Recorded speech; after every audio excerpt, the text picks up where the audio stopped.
These are King Vine's most disrespectful moments. First up, we gotta break down one of the wildest Vine-era run-ins involving NFBG Wookie. And this one had the whole block watching. Back then, Wookie was posted up walking along King Drive deep in enemy territory when some OLOC members were already outside, posted an alert. Police were nearby too, so nobody was trying to make a move that would end with cuffs and a quick ride downtown. Instead of shots flying, King Vine and Wookie locked eyes, stepped up, and started throwing hands right there in the open. Tension was thick, and other roadblock members rushed in because they were trying to do Wookie bad. No hesitation at all. It turned chaotic fast, so messy that cops had no choice but to step in and shut the whole thing down before it went any further. Years later, Vine brought it back up on Instagram Live after a troll dropped Wookie's name, and that moment had people replaying the story all over again. This say she love Wookie. We don't even know no more Wookie. It's slower. Hey, Wookie can't tell y'all ass one day. He ain't tell y'all that he too dumb to remember. I would punch up. But Wookie told a whole different story during an interview with Cam Capone News. He wasn't backing down at all and straight up claimed he was doing Vine bad in that fight, saying he had the upper hand and wasn't getting pushed around one bit. Standing right there, and the police pulled up, and they thought they was just gonna stand right there. We got the whooping their. After that interview hit the internet, things got loud fast. A lot of O-Block members instantly pushed back, saying Wookie was straight up exaggerating and didn't do Vine bad like he claimed. Shoebox Baby jumped in too, saying only the guys, and added that the guy got touched up bad that day, making it clear they weren't buying Wookie's version at all. Another member even said Wookie tossed a brick during the scuffle, trying to change how things looked. But that wasn't the last time Vine aimed disrespect at Wookie. Not even close. In a later track, Vine threw lines that people felt were clearly aimed at him, with bars like, "I bet Wookie's still twitching," and fans caught it instantly. He even switched up his delivery, making it sound more personal and more pointed. A lot of people felt those lyrics were referencing a dark situation from the past. The day before Dusky's funeral, OLOC members were reportedly seen on FaceTime with Wookie, telling him they had a surprise waiting, which made everyone uneasy going into the next day. The funeral itself was tense, with folks already on edge, knowing anything could pop off at any moment. When Wookie stepped outside the church to smoke, chaos broke out. Several men in hoodies ran up and fired, hitting multiple people nearby. Wookie was injured, along with others leaving the service, turning a somber day into complete panic and shock. This afternoon, there were a total of 6 people who were shot outside the church. It was a pandemonium, a scene of pandemonium right after that happened. Thankfully, nobody lost their life in that situation, and that part mattered a lot. Even though Wookie made it through the shooting, the injury was serious enough that he had to step back and stay out the mix for a while. No choice about it, but Vine didn't ease up at all and kept throwing slick comments on social media, hinting that the shooting changed Wookie and slowed him down. Vine also suggested Wookie wasn't trying to go back and forth anymore, making it seem like the pressure had shifted and the energy wasn't the same. Super gangster cause he ugly. Got shot in his head, so now he's stupid, slow, they think that's savage. Lame, don't nobody get shot in the head, that's goofy. But if you thought Vine went hard at Wookie, what happened with Tuka was on a whole different level. Vine brought Tuka up across multiple songs, and people caught the pattern fast. In a track with Slim Santana, he dropped a line saying, "Caught that boy right by that bus, this is last stop," and listeners immediately started breaking that down. Some felt the bar was aimed at Tuka, while others believed it could also be referencing Lil Mark, Tuka's brother from TCA, making the situation even more controversial. Years after what happened to Tuka, tragedy struck again. On March 28, 2014, Lil Mark was shot while standing near a bus stop on the south side of Chicago. Witnesses later said someone pulled up and opened fire before speeding off in a minivan. Police eventually found that same van abandoned and burning, which only added to how serious and disturbing the situation was. Vine didn't stop there. In another song, he rapped lines like "Tuka in my lung," repeating it often, and people took that as direct disrespect tied to Tuka's name. A lot of listeners felt those lyrics crossed the line and were meant to provoke a reaction. On top of the music, there were also several clips floating around of Vine trolling and dissing the Tuka name online, keeping the tension alive and the controversy buzzing nonstop. You shot Tuka? Say Tuka, man. Shoot him again. Shoot him in his head. So look, my question for the day is, what is your message to your first buddy? Tuka, let me get in there. Yeah, that's exactly what it is. Tuka. Yeah. All the talk around Tuka and the non-stop disrespect had people asking a real question. Why did Vine have so much hate toward TCA in the first place, and why keep pushing it so far? After so many disses, Tuka's name spread online and sadly turned into a meme, reaching a point where it went way beyond music or rivalry. That's when Tuka's mother finally spoke up and addressed the situation. She publicly asked people to stop disrespecting her son's name, making it clear the jokes and comments were hurting real families, not just stirring up internet noise. When you hear people say they're smoking on your son, Tuka. Oh, it makes me upset because, I mean, where do the level of disrespect stop? Now let's switch it up and talk about the time King Vine went at Lil J, because this situation had the internet buzzing heavy. Clips started leaking showing King Vine and some of his rivals locked up in Cook County Jail, and people were analyzing every second of it like detectives. One clip in particular went viral fast.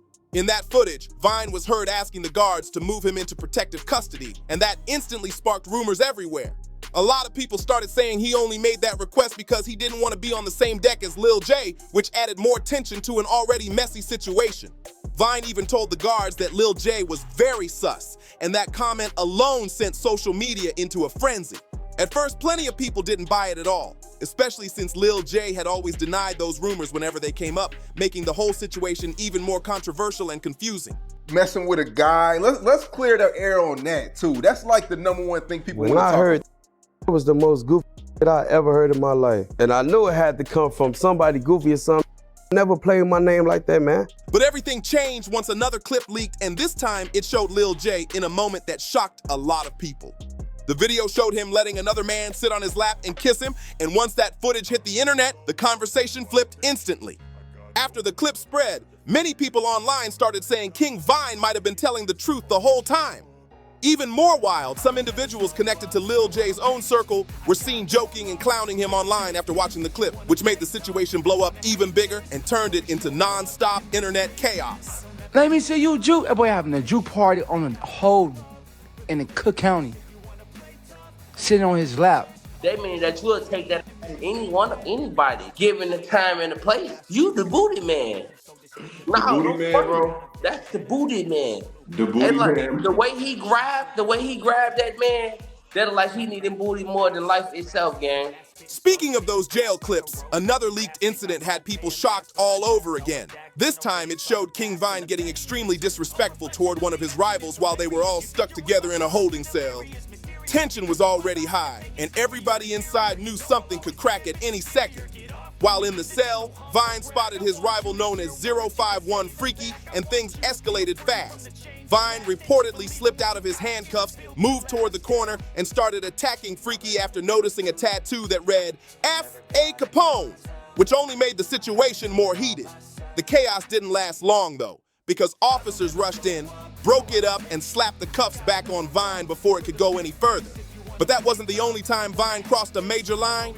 He also openly disrespected KY in his music, rapping lyrics like, in exposing me, I swear I killed her, broke her back, which stirred up serious backlash. KI was widely known as a feared member of STL and was highly respected by her people, with many rivals keeping their distance, except Vine, who never held back.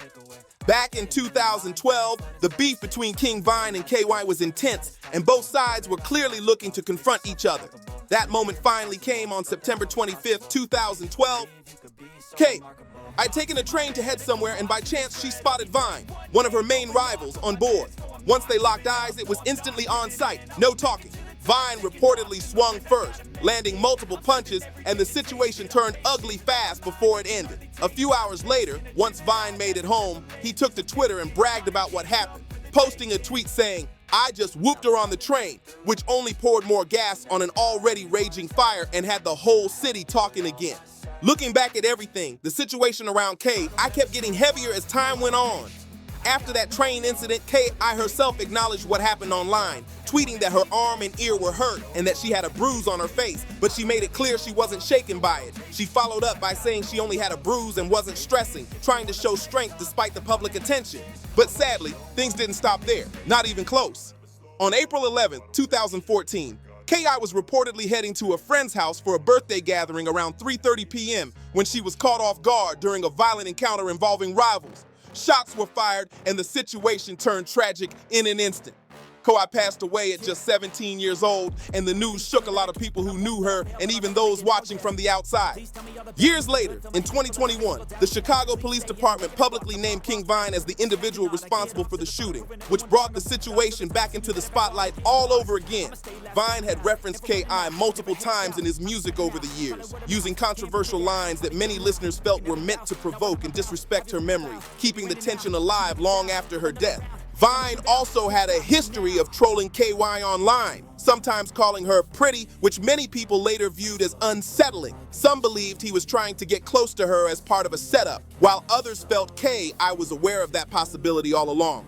According to one of K.I.'s friends who later spoke in a documentary, she never wanted to meet up with Vine because she didn't trust his intentions at all.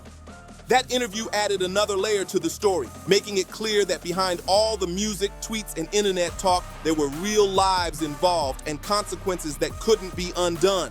Really liked her, Jakira. And he was like, well, she too pretty for that, and tell her to stop gang banging, you know. He liked her as a girlfriend?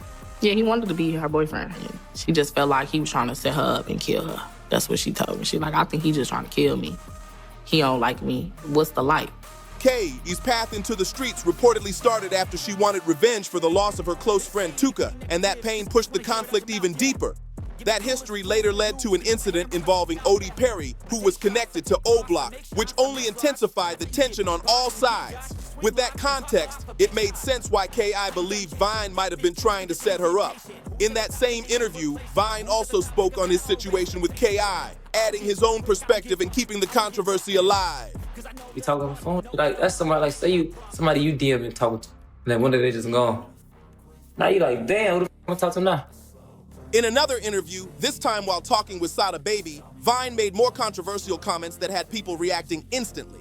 He referenced Brick, which many listeners took as a direct nod toward FBG Brick, a member of FBG who was killed back in 2017 alongside Kobe Mack on 63rd Street.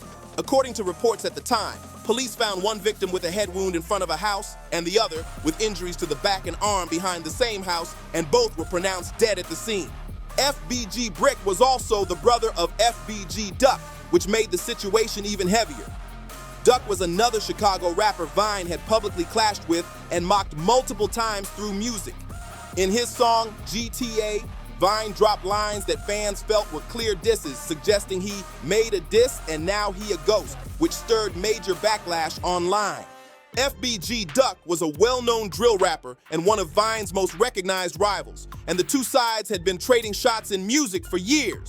Tensions escalated even more after Duck released Dead Be Owls, a track that referenced fallen members from the opposing side, and many people called it one of the most disrespectful songs to come out of that era. Not long after that release, tragedy struck. About a month later, Duck was out shopping when two vehicles reportedly pulled up nearby and opened fire. He was hit multiple times and later pronounced dead at the hospital, shocking the entire city and the music scene. Vine's conflicts weren't limited to Chicago either. In 2020, he also found himself at odds with YoungBoy after a clip surfaced of Vine on Instagram Live reacting to YoungBoy's music and making comments about his rap style, which quickly sparked tension and added yet another name to Vine's growing list of controversies. YoungBoy talking about on this song, bro. What? He talking crazy on it. Oh, yeah? He ain't even like that. Oh! On his not. Then, in another live stream, Vine brought up YoungBoy again, but this time it came off more playful than hostile. He was joking around, smiling, and making light comments, showing a different tone that surprised a lot of viewers watching live. Why be a straight by catching his that? YoungBoy never publicly responded to Vine, but a lot of people believe he definitely knew what was going on. After that, things between the two stayed quiet for almost 2 years, especially since both artists were under heavy police attention due to their past situations, keeping everything low-key and tense. Then in November 2020, everything changed in an instant. Outside a lounge in Atlanta, an altercation broke out involving NBA affiliate Quando Rondo and King Vine, and shots were fired. That night ended tragically with King Vine losing his life, a moment that shocked fans and shook the entire hip-hop world. If you want more breakdowns like this, make sure you like this video, subscribe to the channel, and drop a comment letting me know what part surprised you the most. And before you go, click that video popping up on the screen right now. Trust me, you're gonna enjoy that one.